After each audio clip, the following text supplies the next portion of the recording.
Good morning guys, welcome to our channel. ये आज हमारी फाइनल अकाउंट की दूसरी वीडियो है गाइज।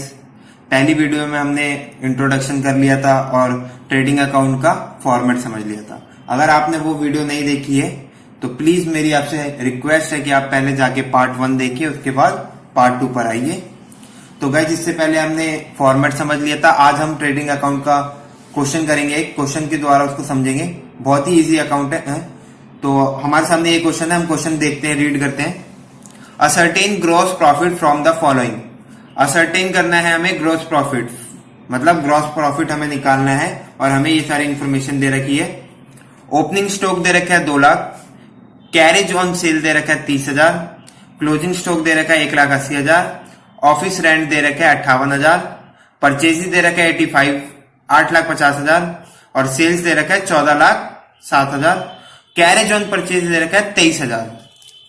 हमें ये इंफॉर्मेशन दे रखी थी और हमें क्या फाइंड आउट करना है, ग्रॉस प्रॉफिट। तो गाइस हम स्टार्ट करते हैं आंसर। तो सबसे पहले हम क्या बनाएंगे, ट्रेडिंग अकाउंट। ट्रेडिंग अकाउंट का फॉर्मेट जैसे कि हमने लास्ट क्लास में सीखा था। सबसे ऊपर पहले लिखेंगे हम trading account. Trading account column कौन कौन से आते हैं गाइस हमारे,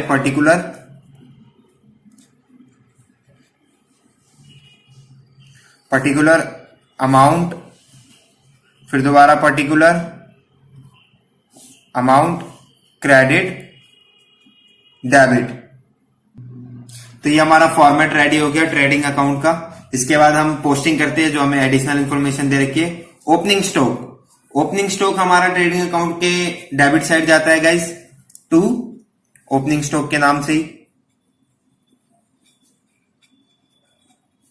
ओपनिंग स्टॉक कितना दे रखा है गाइस, 2 लाख, तो हम 2 लाख लिख देंगे। उसके बाद क्या दे रखा है, carriage on sale. Carriage on sale तो गाइस ये हमारा डायरेक्ट एक्सपेंस नहीं है, ये हमारा क्या है, इनडायरेक्ट एक्सपेंस। लास्ट क्लास में हमने ये पढ़ा था, लास्ट वीडियो में, कि डायरेक्ट एक्सपेंस कौन से होते हैं, जो हम कब करते हैं, ऐसे खर्चे हम जो पेड करते हैं कब, at the time of manufacturing and purchase. तो ये क्या है, कैरेज, हमने कैरेज पे किया है कब, सेल्स के टाइम। तो ये हमारा इनडायरेक्ट है, तो ये हमारा ट्रेडिंग अकाउंट के अंदर नहीं आएगा। क्लोजिंग स्टॉक दे रखा है गाइस, क्लोजिंग स्टॉक ओपनिंग इस साइड आया तो क्लोजिंग किस साइड आएगा, क्रेडिट साइड। क्लोजिंग स्टॉक दे देते हैं हम बाय।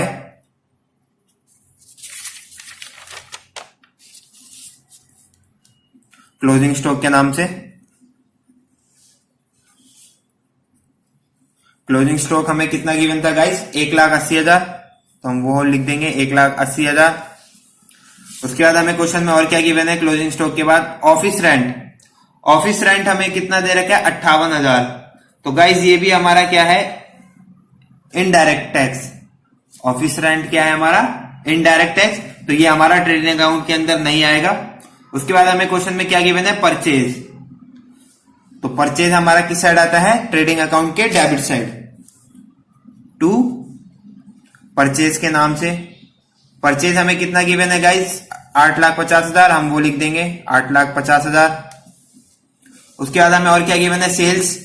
सेल्स कितना है, 14,07,000। तो सेल्स हमारा किस साइड आता है, ट्रेडिंग अकाउंट के क्रेडिट साइड। तो हम यहां लिख देंगे बाय सेल्स, कितना, 14,07,000, हमने वो लिख दिया। अब हमें और क्या क्वेश्चन में गिवन है, कैरेज ऑन परचेज, कितना, 23,000। तो कैरेज ऑन परचेज हमने कैरेज पे किया कब, at the time of purchase. Purchase तो ये हमारा क्या है, डायरेक्ट टेस्ट है, तो इसको हम लिख देंगे डेबिट साइड ट्रेडिंग अकाउंट के, to carriage on purchase. Carriage on purchase ये हमारा कितना आ जाएगा, 23,000। गाइस फिर हम बैलेंसिंग करेंगे दोनों साइड की, तो हमारा क्रेडिट साइड ज्यादा आ रहा है। तो गाइस क्रेडिट साइड का टोटल हमारा आ जाएगा 15,57,000। 15,87,000, 87 है ये गाइस, 87,000, 15,87,000। अब हम इसमें से अपना डेबिट साइड का सारा अमाउंट माइनस कर देंगे तो हमारा आएगा गाइस 2, 8, 5, 11, 11, ये हमारा आ जाएगा 5,14,000। कितना आएगा गाइस? 5,14,000। अगर हमारा क्रेडिट साइड ज्यादा आता और डेबिट साइड कम तो हमने फॉर्मेट में क्या निकाला था? To gross profit. क्या निकाला था? Gross profit. तो यहां हम लिख देंगे टू ग्रॉस प्रॉफिट। ये हमारा क्या निकल गया? Gross profit. और ब्रैकेट में हम लिख देंगे बैलेंसिंग फिगर। क्या लिखेंगे गाइस? बैलेंसिंग फिगर की ये बैलेंसिंग करने के बाद हमारा अमाउंट आ रहा है। तो गाइस ये हमारा एक क्वेश्चन कंप्लीट हो गया है। मैं अज्यूम करता हूं कि आपको ये क्वेश्चन समझ में आया होगा। हम एक और क्वेश्चन के द्वारा इस ट्रेडिंग अकाउंट को समझ लेते हैं। गाइस ये हमारे सामने एक ट्रेडिंग अकाउंट का दूसरा क्वेश्चन है, तो हम इसको रीड करते हैं। From the following information prepare trading account for the year ended 31 March 2019। हमें इन फॉलोइंग इंफॉर्मेशन, कुछ इंफॉर्मेशन दे रखी है और हमें क्या प्रिपेयर करना है? ट्रेडिंग अकाउंट प्रिपेयर करना है फॉर द ईयर कब का? 31 मार्च 2019। तो हमें इंफॉर्मेशन दे रखी है स्टॉक ऑन 1 अप्रैल 2018, यानी कि हमारा क्या है? ओपनिंग स्टॉक है। परचेजेस दे रखा है, सेल्स दे रखा है, carriage inward. Carriage inward guys हमारा कैरेज ऑन परचेज का ही दूसरा नाम है। फिर और क्या दे रखा है? Stock on 31 March 2019। स्टॉक दे रखा है 31 मार्च 2019, यानी कि हमारा क्या है? क्लोजिंग स्टॉक है। रिटर्न आउटवर्ड दे रखा है 80,000। रिटर्न इनवर्ड दे रखा है 20,000। वेजेस एंड सैलरीज कितना दे रखा है? 50,000। नेट रियलाइजेबल वैल्यू यानी कि market value of stock as on 31 March 2019 was 1,20,000। तो गाइज ये हमारे एक तरह से एडजस्टमेंट हो गई क्लोजिंग स्टॉक पे। तो हम क्लोजिंग स्टॉक वाले पर मार्क कर लेंगे at the time of posting, जब हम पोस्टिंग करेंगे, जब हम इस एडजस्टमेंट को समझेंगे। तो गाइज ये क्वेश्चन आप सभी को समझ में आ गया होगा, तो हम आंसर की तरफ बढ़ते हैं। तो गाइज हम आंसर की तरफ आ गए हैं। आंसर ट्रेडिंग अकाउंट प्रिपेयर कर रहे हैं हम। कब का कर रहे हैं? फॉर द ईयर एंडेड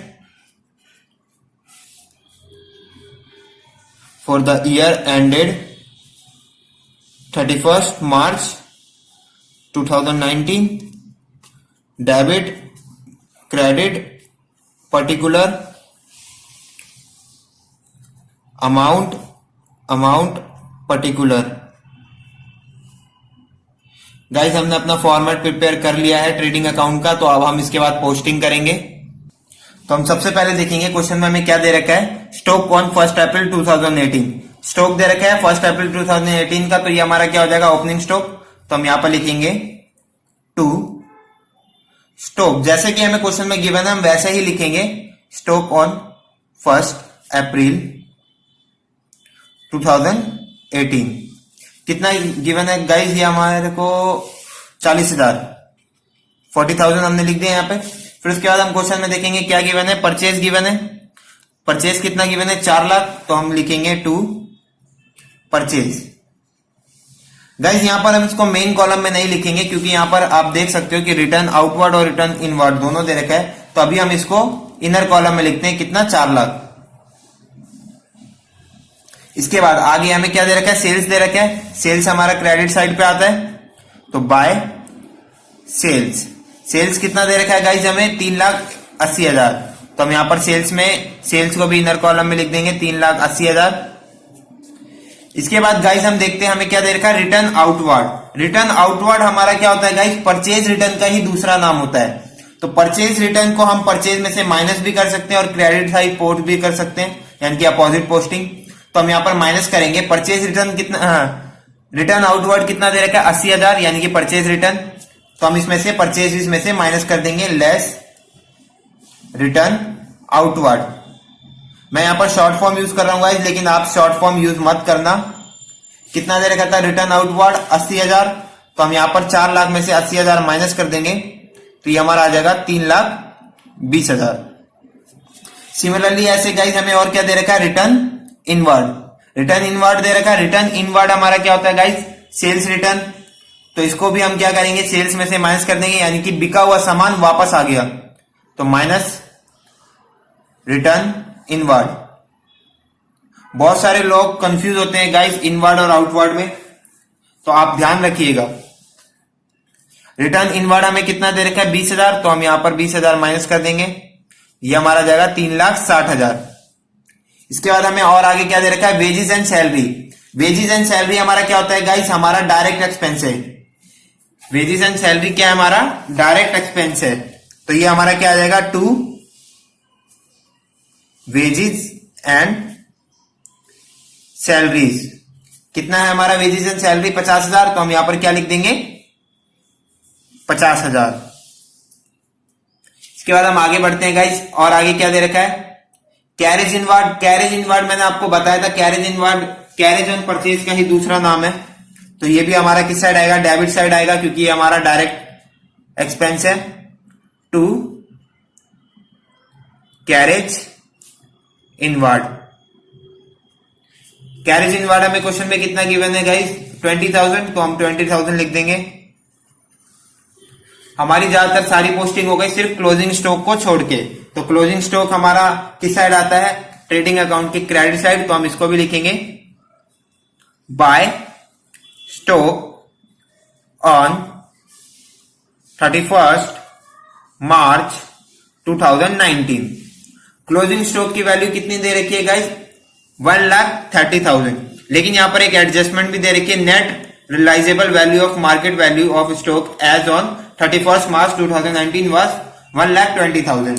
तो गाइज हमने अपनी फर्स्ट वीडियो में एक छोटा सा टॉपिक पढ़ा था वैल्यूएशन ऑफ इन्वेंट्री का।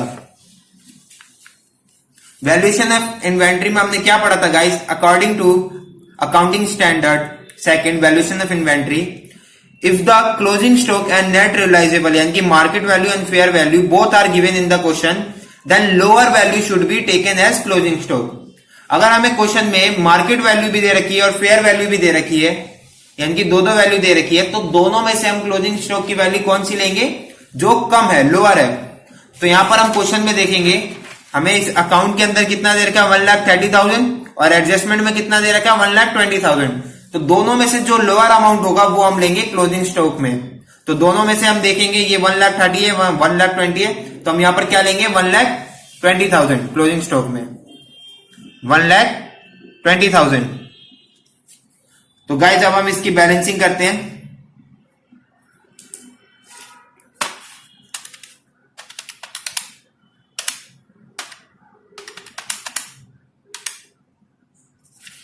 तो हमारा क्रेडिट साइड है वो 4,80,000 आ रहा है गाइस, 4,80,000।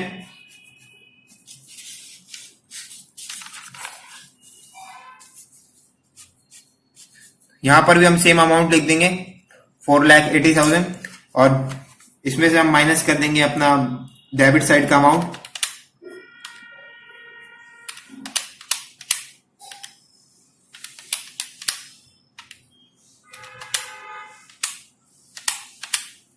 तो हमारा दोनों का बैलेंस कितना आ रहा है 50,000। कितना आ रहा है गाइस 50,000।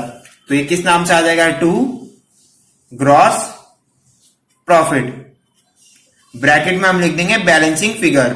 ब्रैकेट में हम क्या लिखेंगे गाइस, बैलेंसिंग फिगर। तो ये हमारा ट्रेडिंग अकाउंट कंप्लीट हो गया गाइस। अगर आपको किसी भी प्रकार का कोई डाउट आता है इसके अंदर तो आप कमेंट सेक्शन में जरूर करेंगे, मैं आपको इसका सॉल्यूशन जरूर भेजूंगा। Thank you for watching.